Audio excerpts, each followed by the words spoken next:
Welcome everyone. First, I want to apologize for having to cancel class on you again, a second time, but at doctor's orders, I'm going to stay at home and just get some rest. I have this nasty flu bug that's still working on me. I'm still not feeling too great, but I did want to give you something to go by for this week and respond to some questions some people have had over the last couple of days. First, I wanted to address the National Standards reflections. Some of you are spot on this assignment, and some of you still demonstrated some confusion.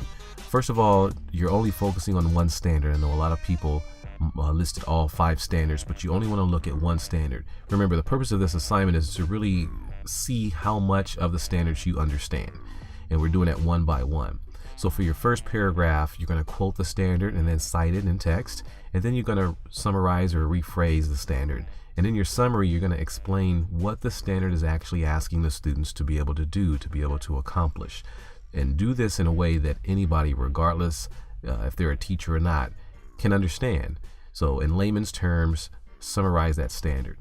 The second paragraph is simply providing a description of an activity or a game, some type of situation in which the students are going to demonstrate that they are doing something that aligns the standard with the activity.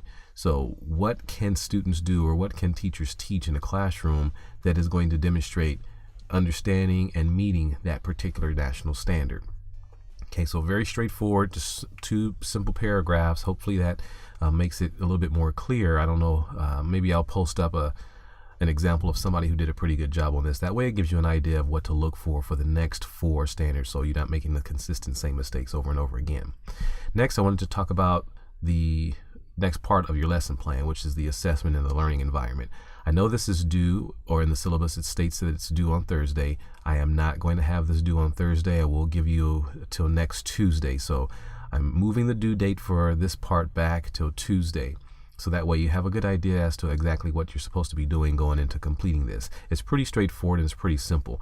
With the assessment section, all you're doing here is listing the type of assessment that you plan to use to demonstrate how you're going to test or assess the student's learning. And this can just be a simple statement. And just to make it easy for you, everyone should just include a rubric. So what we're doing is we're going through the process of developing a rubric to demonstrate how we're going to assess student learning. There's lots of other ways. I talked about some of those in class, but just simply put a rubric here. That makes it simple for everybody, so everyone should consistently be the same. The learning environment is just a way for you to show the different types of learning strategies that you plan to use in this particular lesson. Remember, this is a one-day lesson. Although we haven't talked specifically about the different teaching strategies or learning styles, it moves everywhere from direct, which is the teacher is pretty much in charge of everything, all the way to kind of a free exploration in which the students are just kind of free to do what they want to do. And you can use a variety of styles. So here, what I want you to do is tell me how you plan to teach this lesson and the different styles you plan to use. Sometimes you may start off with a direct approach, and then sometimes it may lead into a cooperative teamwork approach. So however you plan to teach your lesson, just list those there. It doesn't have to be extensive, doesn't have to be in complete sentences. You just kind of list the different teaching strategies that you plan to use. And then for the equipment and materials, just go ahead and list everything that you plan to use to teach the lesson. What do you need to effectively teach this lesson?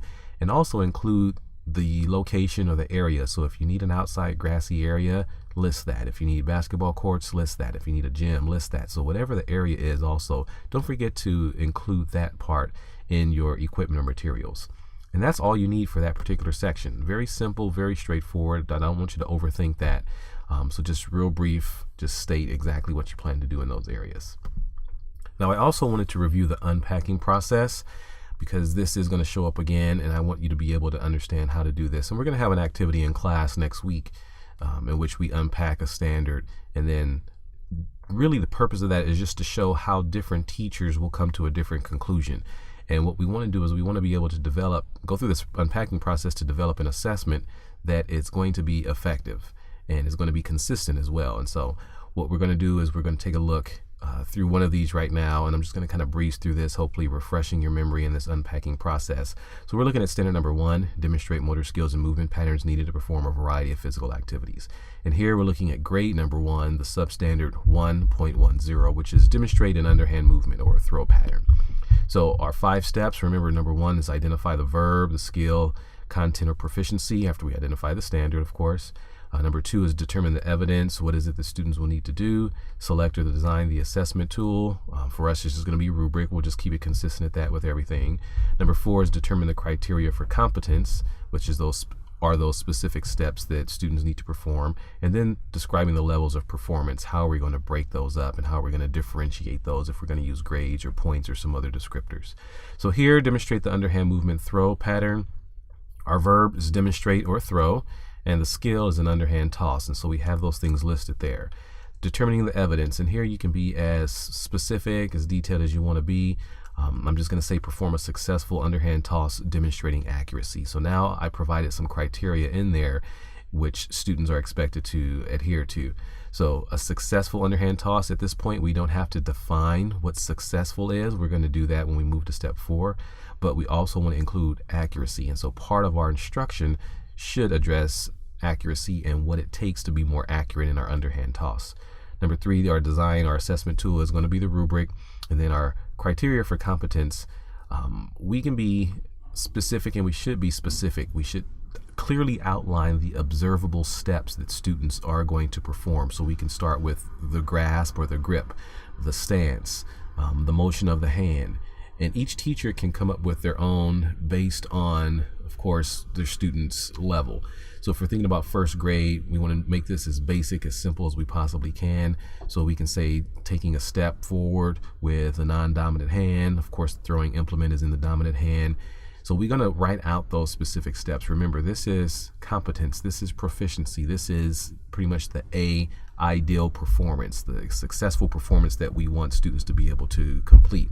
And then once we describe our levels of performance, we start to break that down and differentiate those. So in our step 5, we're just going to use some different descriptors for performance. We're going to say our top performing is successful performance. So they are successfully able to achieve whatever goal that we have set for them. And then that can just be SP. We can say approaching successful performance, ASP, below successful performance, and then far below successful performance. And so that way it gives us an idea as to where the students are in relationship to what our ideal performance expectation is. So what I want you to do is go ahead and unpack a standard. And I want you to think about this one on your own. You're going to unpack first grade standard, substandard 1.14, which is catch a self-tossed ball.